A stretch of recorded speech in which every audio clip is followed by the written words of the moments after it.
Hello guys! Hello Gemini! Welcome dito sa aking channel, Gemini. Alamin natin kung anong messages, vibration, gabay, energy para sa lahat ng Gemini friends natin na nanonood. Ito ay general reading. Next 3 months reading guys. Gamitin mo ang iyong intuition sa panonood guys.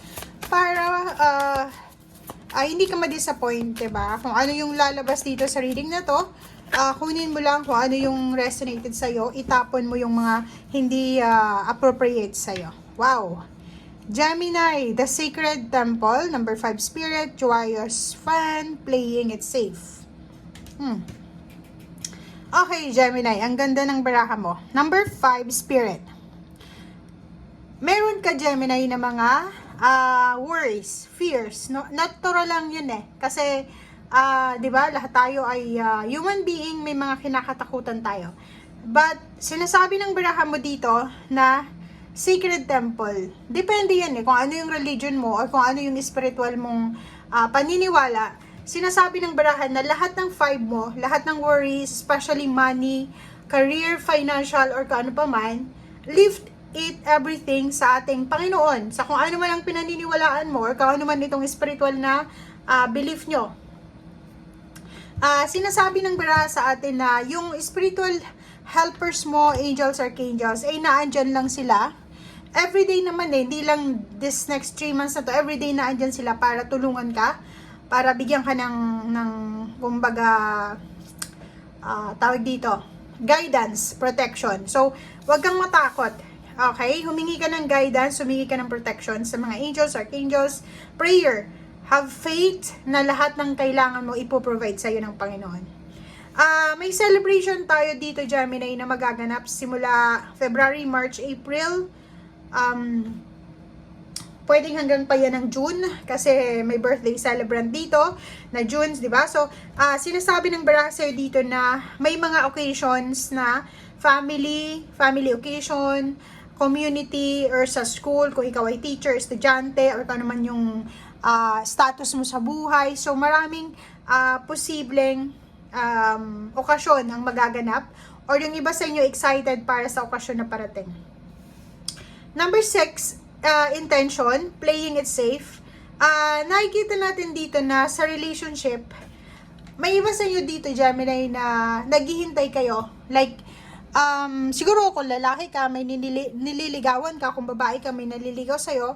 If you are married, sinasabi ng baraha sa'yo dito na tapos na kayo doon sa dating period, di ba? So, especially kung married ka for almost 20 years, sinasabi ng baraha sa'yo dito na, kalmado ka na.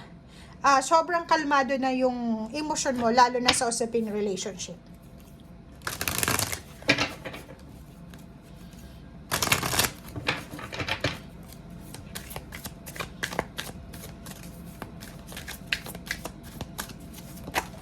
Oops. Okay, so meron tayo ditong 2 reverse cards. How? Bakit lumabas sa'yo reverse? Okay, pero maganda. Third eye chakra. Sinasabi ng baraha sa'yo dito, tapos emotional loss. Sinasabi ng baraha sa'yo dito na sa next 3 months, February, March, April, yung mga bagay-bagay na nagbibigay lungkot sa'yo, yung mga bagay-bagay like yung mga disappointments mo sa buhay, or yung mga bagay na palaging nagbibigay sa'yo ng kaba, pag-aalala, ay posibleng visible na ito sa ngayon. So, ibig sabihin, kung yung for the past few years, masyado kang nag-aalala, masyado kang, yung nervyos ba, ninenervyos ka, hindi ka makapag-desisyon ng tama, or ganito, ganyan, sinasabi ng baraha na, this next 3 months, open yung third eye chakra mo. Makikita mo kung sino yung sinungaling, makikita mo kung sino yung manluloko, makikita mo kung sino yung chinichismis ka, visible lahat yung mga taong, yung mga energy, connection na mayroon ka ngayon. Makikita mo kung sino yung totoo, sino ang pwedeng pagkatiwalaan, sino ang pwedeng lokohin ka or traidorin ka. Okay? Thank you, Gemini.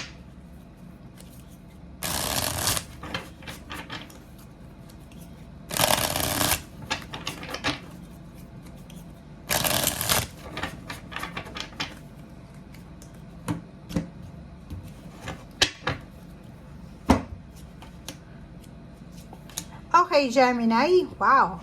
So, nakikita natin dito guys na maraming information to eh. Maraming balita, maraming impormasyon, maraming unexpected to eh. Pwedeng shocking, pero ano, hindi naman worst na balita to, hindi bad news to pero posibleng makatanggap ka ng isang surprise news or pwedeng makatanggap ka ng isang balita galing sa kamag-anak or kakilala na bigla kang mabibigla, 'di ba? Nakakabiglang mensahe to. Like for example, yung kakilala mo biglang yumaman, biglang nanalo sa loto, o yung mga ganong klase ng kwento or yung ganong klaseng chismis. Okay? So, like for example, yung kapitbahay mo, hindi mo alam, sila pala ay may relasyon, parang ganon. So, yun ang posible. Mga possible na balita na posibleng makita mo. Na which is hindi naman resonate, hindi naman importante sa'yo, but sinasabi ng baraha, mga interesting news to na pwedeng makuha mo. Example lang yun. Okay, King of Pentacles. Wow, so nakikita natin dito na sobra-sobra yung motivation ng iba sa inyo dyan. Sobrang motivated yung iba na magtrabaho, makuha yung success, mahawakan yung pera, and makaalis na sa mga problema pinansyal, emosyonal, makaalis na sa stagnation, makaalis na sa problema, sa heartache, sa pain, or kano pa man. So, nakikita natin dito, sobrang sipag, sobrang motivated, sobrang busy ang nakikita natin. May iba sa inyo dito na posibleng lalabas sa comfort zone. Okay? Hahanapin nyo yung mga ways or paraan kung paano kayo magiging maunlad, lalo na sa financial. Paano yung mariresolve yung mga problema emosyonal para hindi na maulit yung misunderstanding or para hindi na maulit yung mga pag-aaway, especially pamilya, relationship, or trabaho. Nakikita din natin within the next 3 months, February, March, April, maraming posibilidad dito na magiging sobrang saya ka. Magiging masaya kasi may celebration dito, 'di ba? Magiging masaya ka, aapaw yung cups mo, kasi makukuha nyo yung victory and success. Pwedeng may